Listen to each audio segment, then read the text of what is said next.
yeah, just a couple more things to point out, which perhaps I should have done before.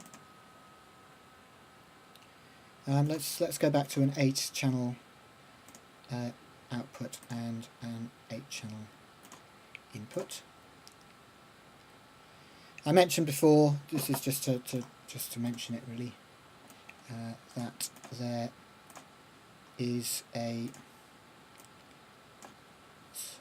go back to circle 8 and circle 8 that there is a record mode here, which is very simple to use. So I can click on there, go to open record file, choose somewhere to put it. Let's put it on the desktop for now, because then I can delete it. I don't know, rubbish. And you can specify how many your bit input, start recording, and it will do so. So it's very simple, but hopefully, well, it's just to point it out really. Finally, I mentioned that you might want to specify your own presets in terms of where the channels are. Now, I'm afraid I haven't looked into presets in Max MSP yet, so I should perhaps point this out, which is the channel configs text file. Now this is where all of my presets, because you notice down here I've got 4 there. When I opened up a 30-channel file I had 1 there, and it's reading them all from this document.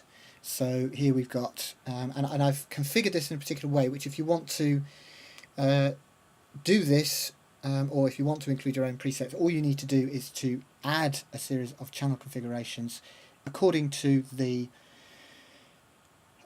convention that I've got here, which is how many channels you've got, underscore, and then a name that you specify.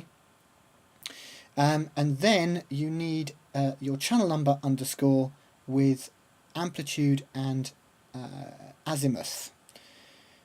So basically this is 0, and as you go round we get to 90 degrees, 180 degrees, 270 degrees, and 360 degrees, well, 359, and then of course it goes back to 0 again, along with the amplitude from there. And if you use that method, then it means that you can, once it's in this document, it can be used for both the output speakers and the input channel configuration. So this is what I did with the canvas one, 30, with each of the channels I've got there.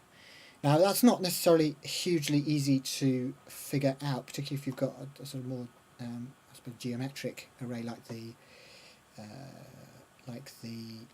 canvas one. So I've done a little patch which might help with that, which is this one, preset calculator. And here what you need to do is to name a preset. So I'll call it Colin. I don't know why, probably because Col just occurred to me there. And then you can specify each of your speaker positions according to Cartesian coordinates, and it will convert them to polar coordinates. Now you need to bear in mind that this LCD screen within Orbit is 400 by 400, so we will use that and say one. We'll put one set at 100, and you need to bear in mind the formatting requirements for the col object.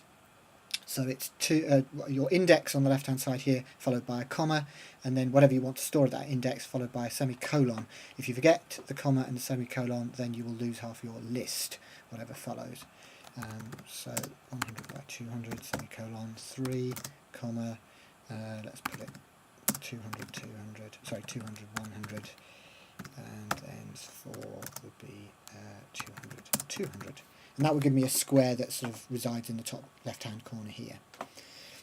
So when you've put in your Cartesian coordinates, obviously you have to work out rough speaker positions in the space. Save those.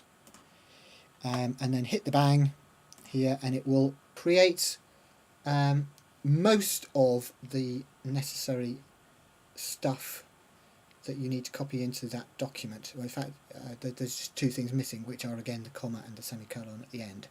So so it's got 4 channels in it. It's been called Colin, and then it's got channel 1 and the coordinates, or the polar coordinates, channel 2 polar coordinates, and so on.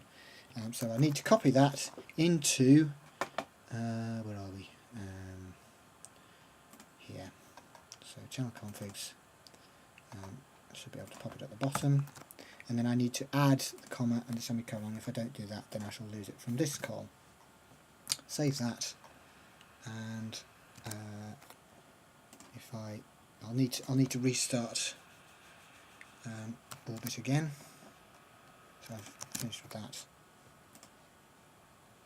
Open that, and I will make 4 channels of output.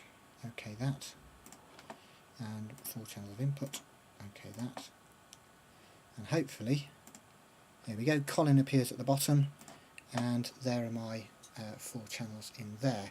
And I can do exactly the same down here with my my unit, and then that can once again all be. I can use that, the amplitude to specify that, and rotate the whole thing around that centre. And that's it, I think. So again, please let me know if you use it, find it useful, think it's rubbish, or have any suggestions for improvement. I'd be very grateful.